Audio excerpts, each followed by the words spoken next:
Good evening and welcome to Crosstalk. My name is Reverend Tom Otieno, bringing you another edition of Crosstalk. Today we want to talk about education, the hits and misses. Where have we hit it and where have we missed it? We are right in the middle of a transition between 844 and CBC, and we want to see, what's going on. Where are we on the ground and how are we doing in terms of this journey? In the studio with me today, Jerry Gidanga, a scholar and a champion of education. Karibu Njeri. Asante. And we also have Nyokavi Gathesha. Nyokavi was the first woman rep of Kiambu County and is also an education champion. Karibu sana. Thank you very much. All right. Well, let's get right into it. What's going on with our education sector? We may all think we know, but Right. our information levels are probably as different as day and night. Well, currently we have the transition from KCP to CBC. This year, our last KCP will be going through this December, and now all primary schools now will be fully CBC. Those are that prescribe to that education system. And it is a real paradigm shift because KCP, the framework within which it came in, and we've had that education system for, we'll say, about almost 20 years. And the hits and misses of KCP are what are being Actually, addressed. 40. There was the other one was not KCP. That one was CPE, and then there was KACE. Because the first KCPE was what, 84? Yeah, so that's about 40, going to 40. 85, actually, 85 was the first KCPE. Yeah. Students. And because so 83 was the last CPE. was the last CPE. And No, then 84 was the last CPE. 83 was the last CPE. Then 85 was the first KCPE. Right. Yeah. When we take a look at what the two education systems transitions, and Yes. whenever there's a change, there's always that issue that, okay, why are we changing our education system? What are we looking to address? Yes. And it was the number of subjects. There were too many. The children were mainly cramming. The issue of sports and the self-actualization of the child became bogged down with cramming them with too many subjects. And now, as the world has changed, the workplace is demanding a different kind of employee. It's demanding one who can creatively think, one who has values, one who is able to self-regulate. And then the employment opportunities are not necessarily there. There's the transformation now and movement out to digital literacy. You find that our revenues that are coming in now are from electronic media. We have our students in university assisting master's students in the US. They may be undergrad, but are helping master's and PhD students write their thesis. So there's the whole transformation in terms of what are you able to, how are you earning your living. If you take a look at social media now, it's content creation that is earning revenues, not your tea and coffee, not your traditional methods that Tourism. yes, that were there before, but a very different type of experience. Okay. So those demands that are there, that the 21st century workplace is requiring, is what is being addressed. Different questions are being asked Yes. right now.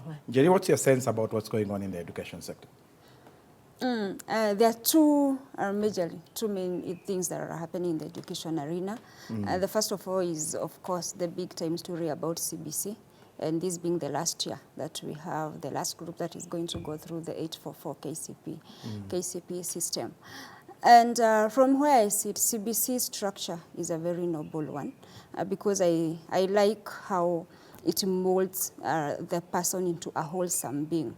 rather than the other system, which was more of robotic molding of a person. But where I have an issue with CBC, we rolled it when it was half-baked. Even up to now, it's still half-baked. You go to a lot of parents, they still don't have a full understanding of this whole thing, where it is headed, what is the tomorrow. There's a lot of anxiety in all the stakeholders. Because even if you ask also the teachers, most of them won't be able to paint to you a clear picture of this whole CBC thing. Now imagine the student who is actually supposed to to be the main player in that ecosystem. So for me, I think I really sympathize with the first CBC students because I think we are using them as experiment, the way we use rats in the lab before we come to roll out those vaccines to human. Maybe my call to action maybe is for the real stakeholders, and that means the ministry, the CS, to actually sit down and give this thing a whole lot of focus so that they can streamline it at this point before we really start rolling into autopilot mode where years are just running, but we are still rolling out something that is so half-baked. But I want to interrogate a little more about this, what you call implementation. I remember because I was old enough when we transitioned from the old system to 844. We went through the same missteps. People didn't know what 844 was all about, so people started ridiculing it right from the beginning. There were missteps, there were gaps in implementation.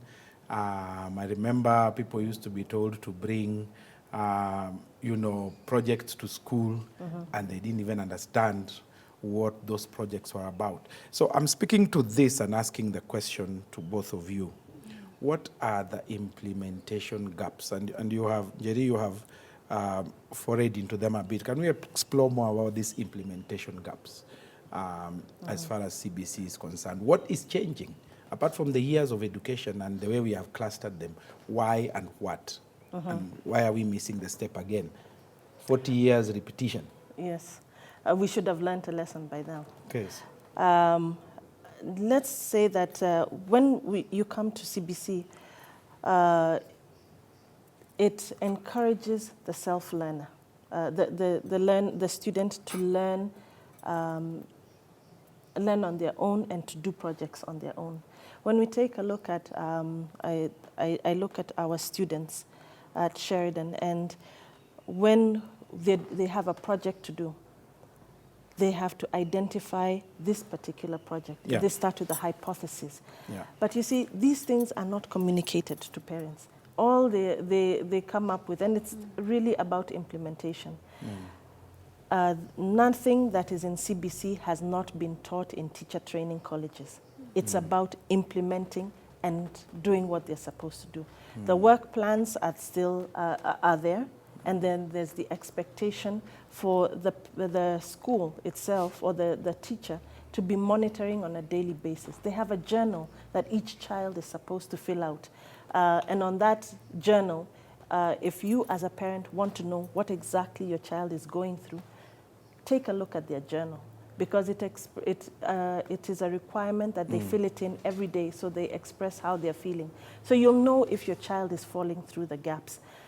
Are parents told about this and what the expectations are? No, they don't know. All they know is that, and you ask people about CBC, we are being asked to bring chicken, to bring a liter of oil. It's expensive, it's cumbersome, it's not involving us to be able to plan, that you're told overnight, bring this. And you find that communication, public participation that is supposed to go out has not been done properly.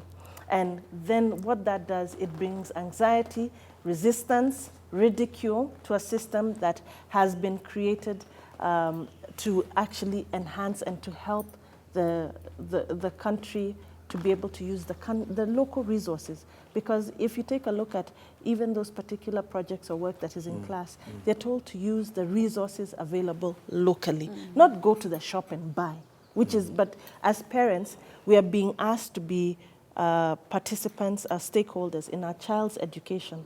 And the current way that education has been, parents are not involved in their child's learning. All they know is, nimekuletea mtoto, I've brought you this child, you as a teacher, teach the child, grow them, give them values, and then give them back to me. So we have not onboarded parents. No. Jerry, you said something about affordability. How is that going? It's really a very expensive system. That's how I would say it.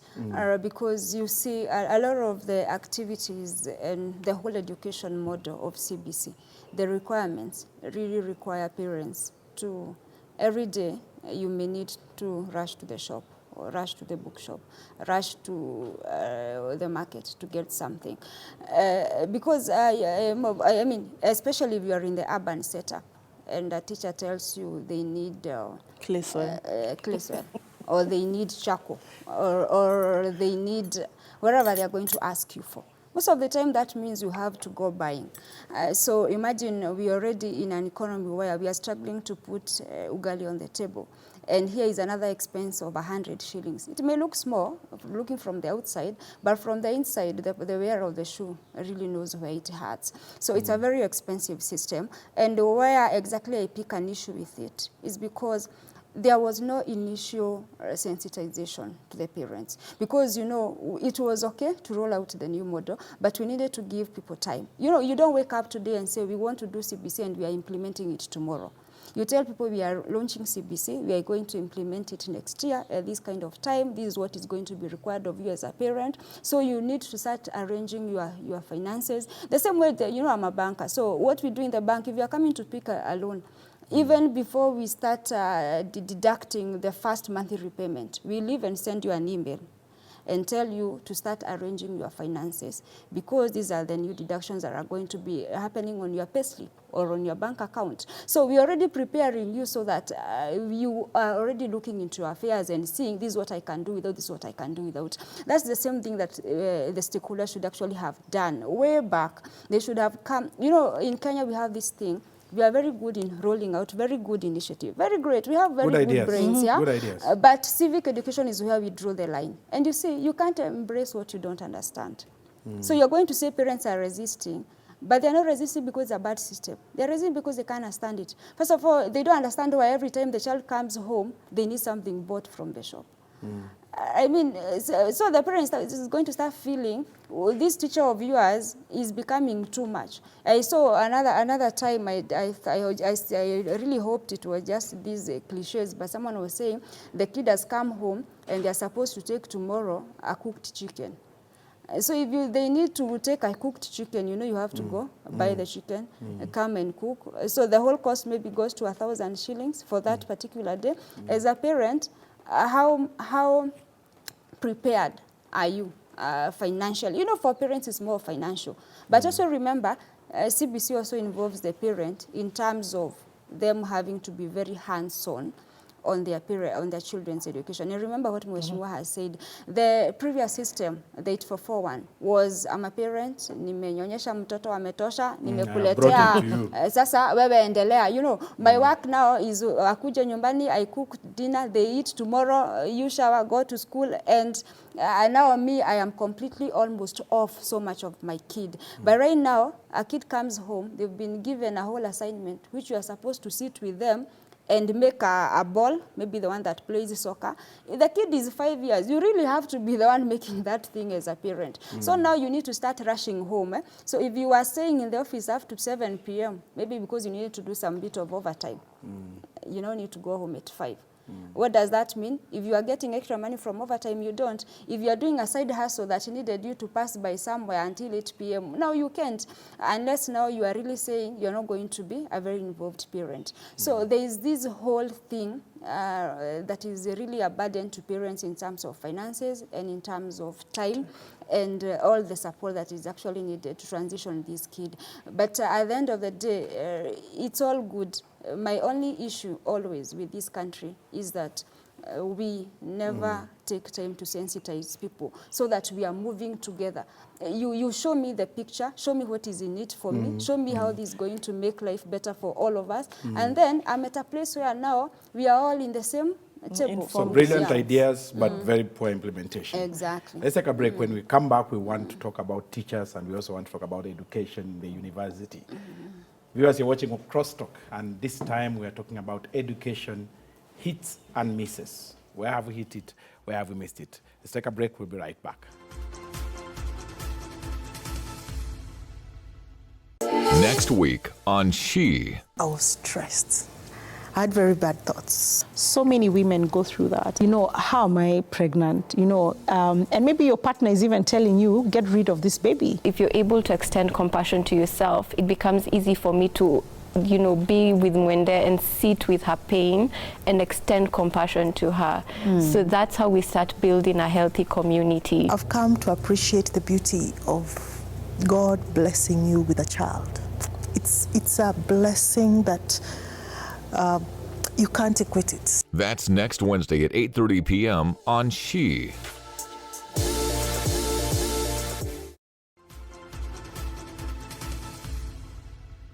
Welcome back to Crosstalk, and today we're talking about education, the hits and misses.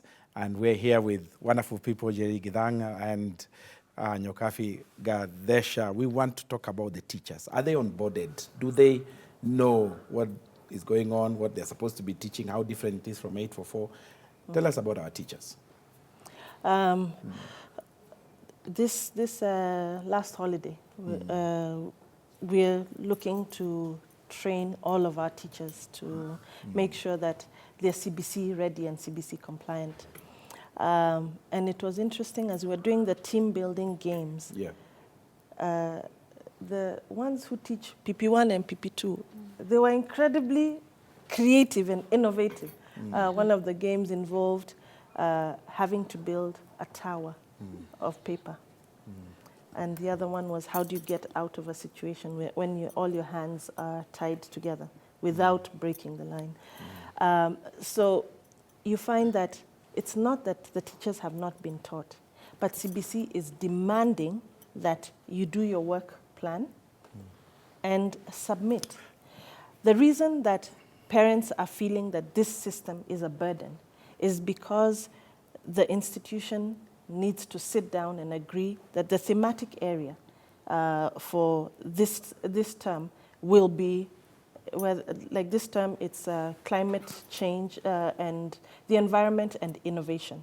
So we've taken the issue of a sustainable environment, recycling, reusing, reducing our waste and carbon footprint, planting trees, ensuring that we look and clean up the environment that we are in.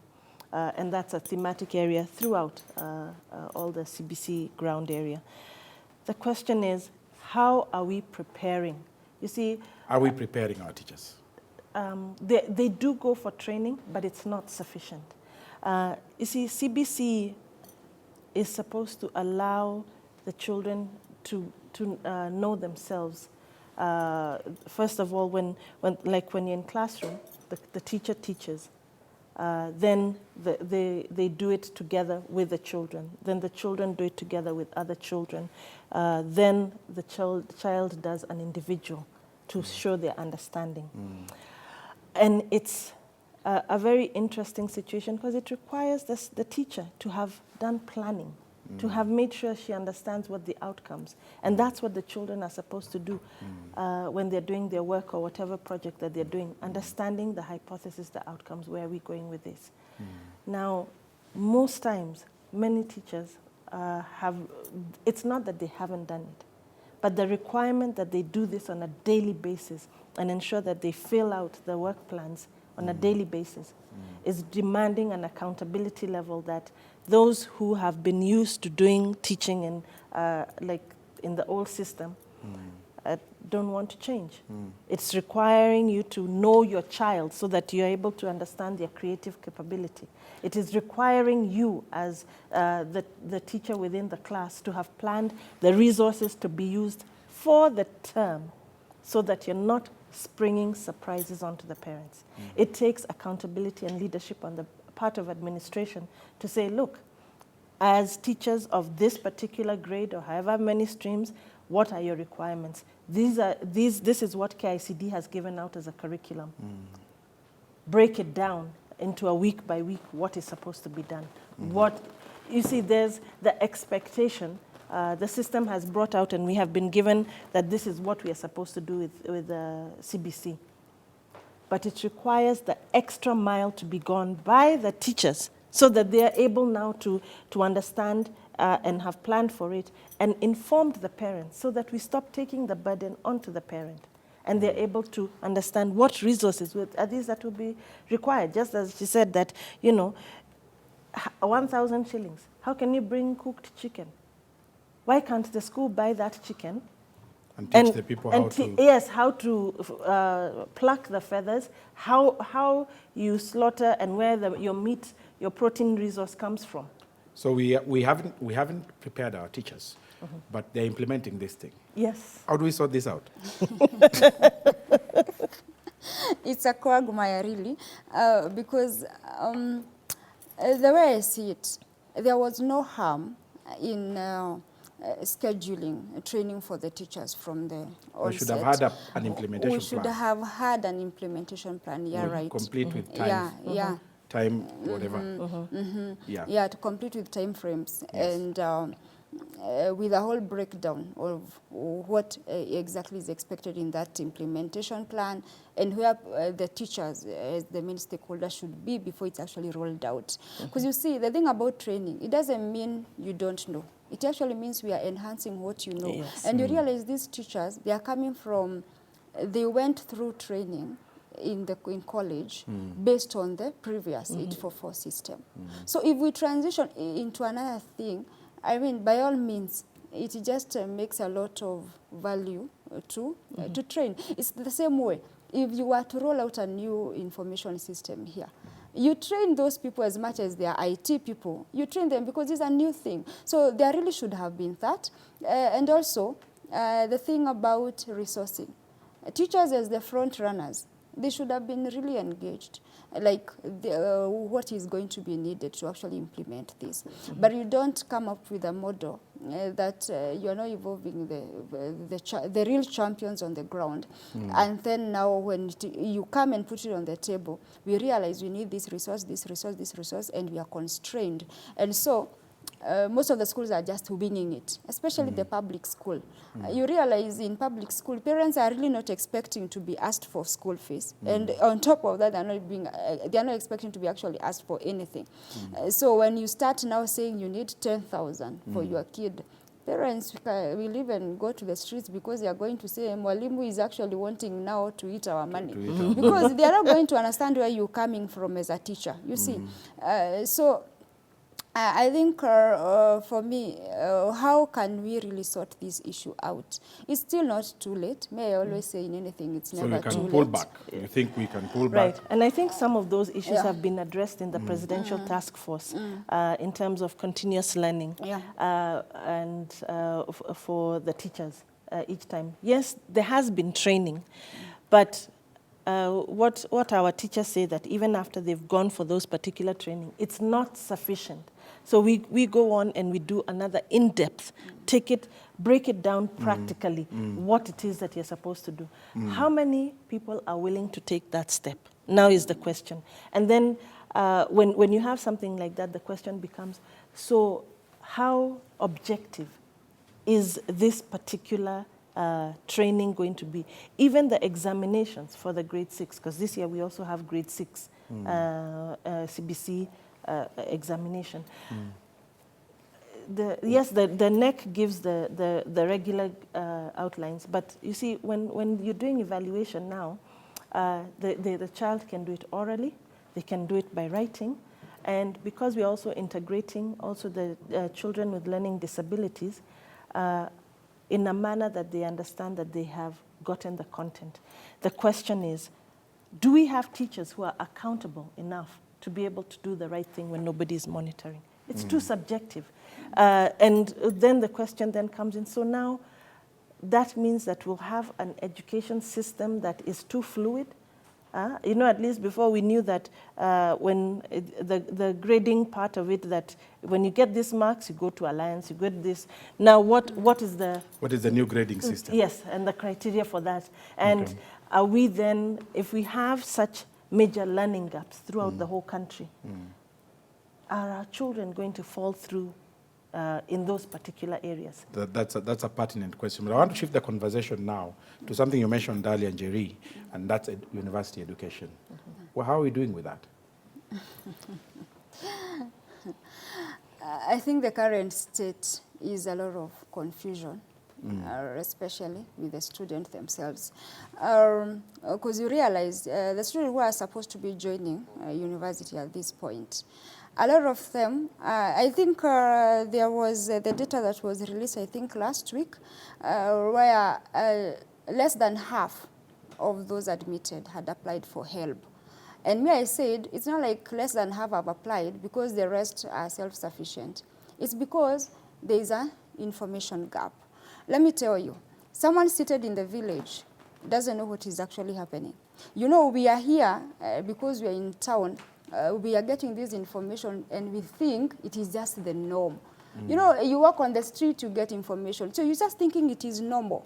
But you only need to go a few kilometers from Nairobi and you realize how dark the world can be. So someone is in the village, they got an A, but they don't know what is happening. All they know is through some kind of rumors that the application for help, the process has changed.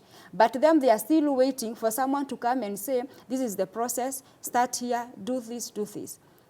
So at the end of the day, these people are going to miss out on this funding, not because they didn't need it, but because there was information gap. But remember that we have been told there's a directive that says admit all university students, Yes.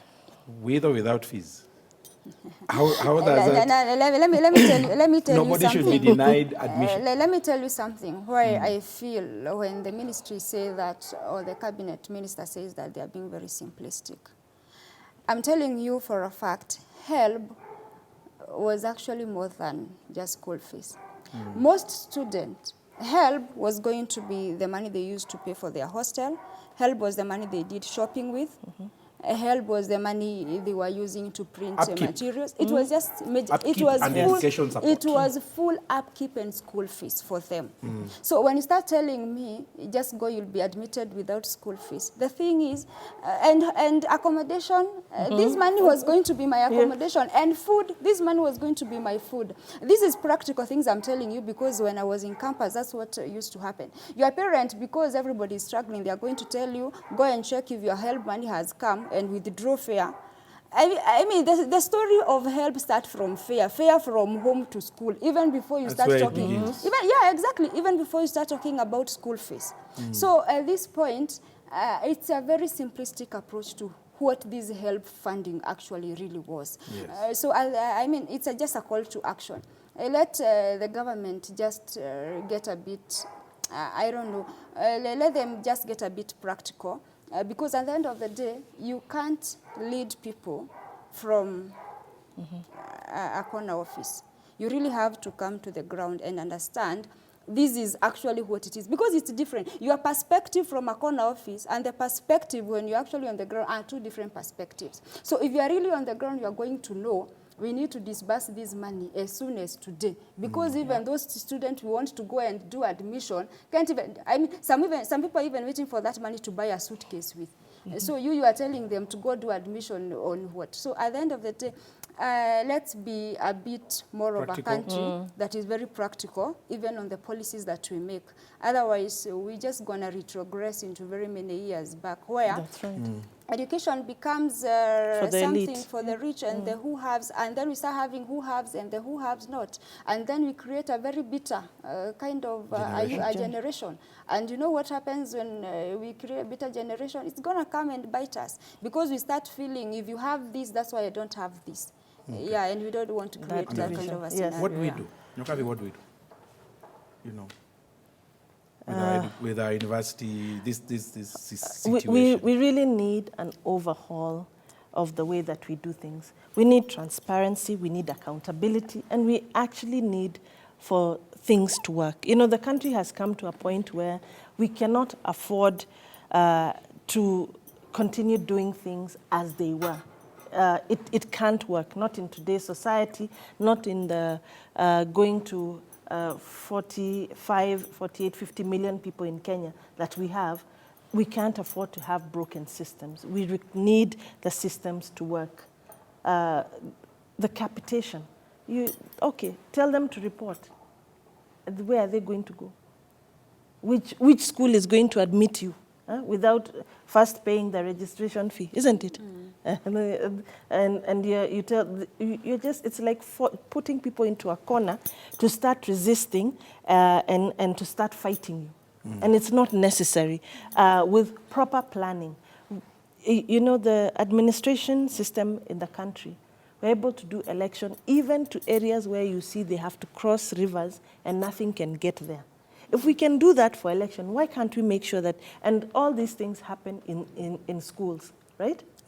So why don't we start there? That making sure that those institutions where our children go, that first of all, that they are equipped, for goodness sake, that they are working, right?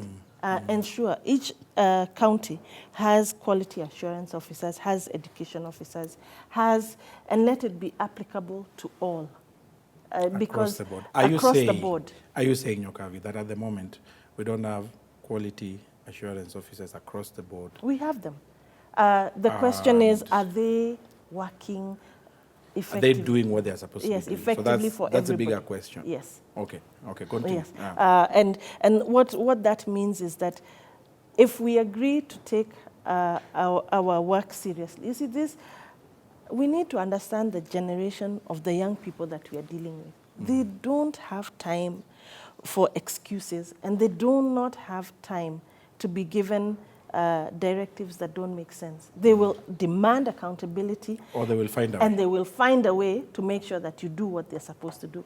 Before we get to that point, why don't we think out our processes properly, implement what we are supposed to do, and for goodness sake, this thing of toa kitu kidogo, you see, like the last time that exams were done and the children were ready, they had said goodbye, and they're saying, I'm going to Alliance, I'm going to Mangu, we got 90%, and then they're told, stay in primary school. What have you done to the psyche of those children?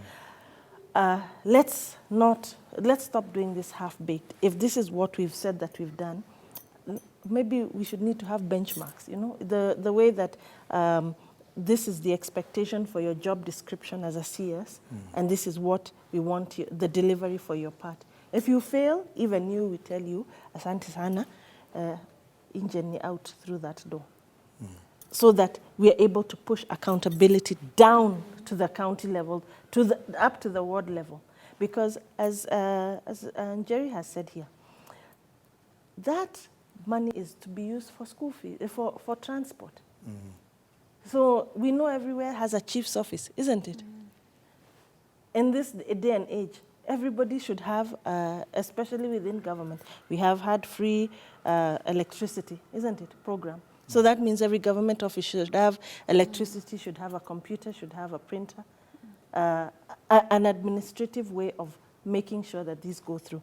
And if M-Pesa can succeed in this country, surely we have NEMIS where every single student is registered, right? And when they're going on to university, etc. They didn't do that without having a contact system or a contact point that even the disbursement of whatever needs to be done can be done through the phone. If we are able to leapfrog as a country, lead the world, because M-Pesa leads the world, and that innovation was done locally.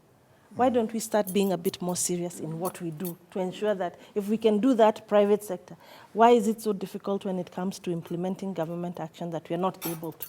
Systemic action. Your last comment. For me, is to say, we all understand that education has been the equalizer in this country.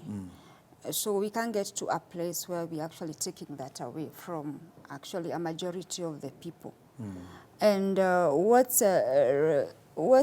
makes me feel very sad is especially when we come up with a criteria for categorizing the beneficiary that is actually gray, that is actually vague, that is actually ambiguous. So you can't hold anybody accountable if they decide you are less needy when you're actually very vulnerable.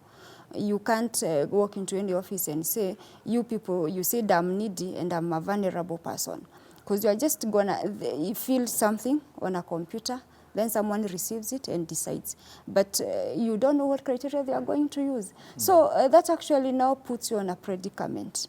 And we can't be creating that kind of a system where we are pushing people into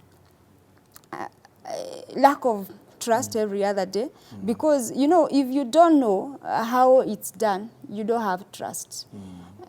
Because on what basis are you going to trust what I am doing? So we need to have a more of a government that is what we call people-centered. So that everything that you're doing is actually revolving around the welfare of the people with a lot of goodwill. Because I think what lacks in this country for the longest time, for very many years, has been goodwill on our leaders. Because, people are going to talk very sweetly about how they are passionate about delivering people from poverty. But when you actually put them to action, I don't know what usually happens, and that good will actually, you're not going to see it. And you also need to have public servants who are very passionate about what they do. You just should not put people into ministry just because. Meritocracy. You know, we need to have people who are actually driven by an inner fire in them, in what they actually do. And that's what Mheshimiwa is saying about actually having appraisals for people. Even in the corporate world, we have appraisals, where maybe every quarterly, we appraise you on your work, and we tell you you are at 80%, but you are supposed to achieve 100%. So we are going to put you on a performance improvement program. You are supposed to turn around your performance, and these are the consequences if you don't do it. Let's have accountability and system that actually put us to accountability, and let it not be cosmetic. Let it not be for the show. Let it not be political. Let's play politics when we actually are asking people for votes. But when you actually get into office, let's have more of a government approach to governance approach to issues rather than a political approach to issues. We don't play politics with people's lives. Exactly. Right. Thank you very much indeed, Jerry Gidanga, for coming on the show. Yokafi, thank you very much for coming on the show. Thank you. You guys have done us proud. Viewers, this has been Crosstalk. We have talked about education hits and misses. And we pray that those who are in authority will be able to take this up and basically just help us through some of the quagmire that we find ourselves in. It is possible. It is possible to retract. It is possible to step back. It is possible to correct. It is possible to take the right step. Till next week, God bless you. This has been Reverend Tomotieno and Crosstalk. God bless you.